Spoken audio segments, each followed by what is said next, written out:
Jeremy, am not buying a Sega Genesis Mini 2 because Lunar did not make the cut. Period. Yeah. Once that news dropped. So let's talk about it. Let's talk about it real quick. So the Mini has finally, for the US version, had made a video announcing all the games that come out. And it's a real bust list. Like, you know, now they're not going to be the big hits that you saw in the first model. These are more the ones that didn't make the cut of the first one. And they're like, let's get the rest on there along with some CD to make up for it. And I think, honestly, a lot of people are here for the Mini for the CDs, right? Because that's the one that a lot of people had not really got their hands on, even back in the day when it was really hard to find. You know, emulators probably had to be the most people got their hands on something. So we finally got the list, and a lot of games you expected on there, a lot of games that you were surprised made the cut, a lot of secret games they were like, oh, cool, they went out of their way to kind of do this. But the one thing they were lacking on this list, to me, was definitely the RPG front and a lot of the rare games on there. And them being Lunar and Lunar 2. When we made our list in the very first video of this trilogy, because this is going to be the last one we're going to talk about this, in the first part of this trilogy, we had a list of games that we would like to see on there. And I honestly want to say that none of those made the cut. I want to say none of those made the cut. Now, Final Fight CD. Say what? Final Fight CD. That was yours. Okay, you're right. Okay, only your choice made it on the cut. But we're talking about Lunar didn't make the cut. Pop the Mail didn't make the cut. And the reason we brought these up because they have been localized. So yeah. And I told you why, right? Yeah. Well, I'll let you tell the announcers. I'll let you tell listeners why that reason is. But hang on, Snatcher didn't make the cut. The Time Gal. You know, none of the QTEs made the cuts, whatever. I feel like the missed opportunity because people could learn a lot of those.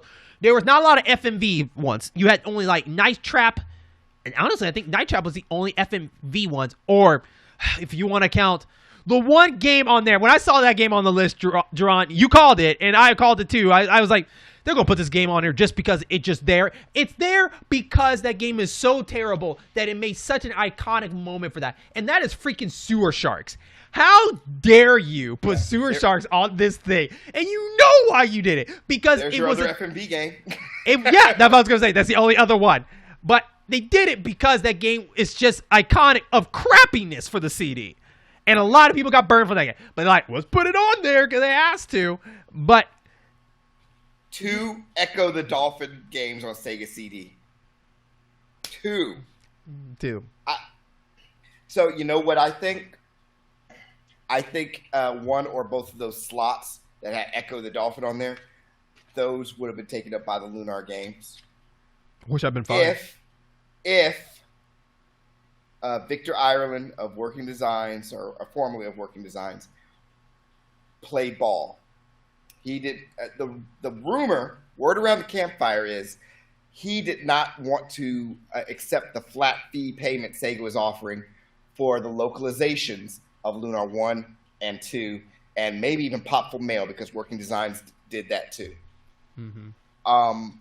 Does that mean that later down the line, maybe we could get like another mini collection with like Sega CD? That would be cool, especially if you could connect it to the Sega Genesis. If there's enough, right? Japan got enough for another run, but for US, I don't know, man. For the US, maybe not, but then again, maybe so, because we talked about how Falcom has the rights to KO Flying Squadron. You know, they could get someone else to work on the localization for Lunar 1 and 2 and Popful Mail and Vi or Vey. They could work on those 4 games and drop those in. They could put Rise of the Dragon. They could put Snatcher on there, and they could just release that by itself. $70, it would fly off the shelves. I believe when I see it, but I don't think Sega wants to invest in that. But tell me, look in your heart. If they did that with they could have just 10 Sega CD games on a mini console and charge $70. And if it had Lunar 1, 2, Popful Mail, Vi, Snatcher, and a couple of others, tell me, would you still pick it up? 70, yeah. But if you're asking for 150 to close to, a lot more than that, that's a hard pill to swallow. I'm not gonna say I wouldn't, but that's a hard pill to swallow. But we're missing the point here. The point is that Japan, I believe, is getting Lunar 1 and 2 and Poffo Mill, I believe, in their own little collection. And it's kind of disappointing because the fact that I think a lot of people were wanting this. I think this was a missed opportunity for people to know what Lunar and all this stuff is. And to me, all these games they put on this list, for anybody that never got a chance to play these games, this is worth your price. Like anybody that's such a CD, like if you're a casual or you've been a Sega fan but you didn't get a chance to play a lot of games, I say go for it, 100%. Go get this. But for a person that has been, or even Jerron, I can't speak for Jerron, but Jerron knows how to feel I am. But if you are a bit of a fan base of Sega and you play a lot of those games and you're kind of a core fan of it, to me, this wasn't worth it because it didn't have the main requirements, and those are the rarest ones, the ones that you don't drop $500 to get for this. This would have been an easy access to these classic games.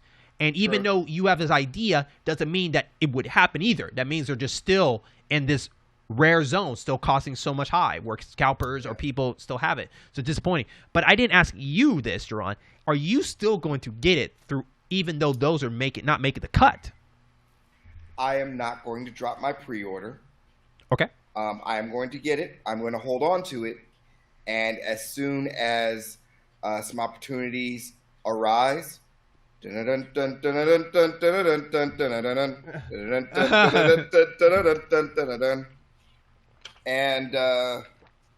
get what I want on there. Okay. I'm not going to say how. I'll get what I want on there. Okay. But just for people, if you decide to get it, remember it's only exclusive to Amazon and it's coming from Japan, so you will get the huge cut. And it's actually so funny because they lowered the price because the shipping is expensive. Yeah, and no Amazon Prime is not compatible. You will get it when you get it. Mm-hmm. You will get it when you get it. You can't, no 1-day shipping, no 2-day shipping. You'll probably get it on the day it releases, maybe. But you know what? That's cool because it has Final Fight CD on there. So who knows? Maybe I'll pack it up, take it over to my dad's, and we'll play some Final Fight CD like we used to. And then my nephew, if he's over there, he'll be like, "What's that?" And I was like, "This is older than you. Get out of here."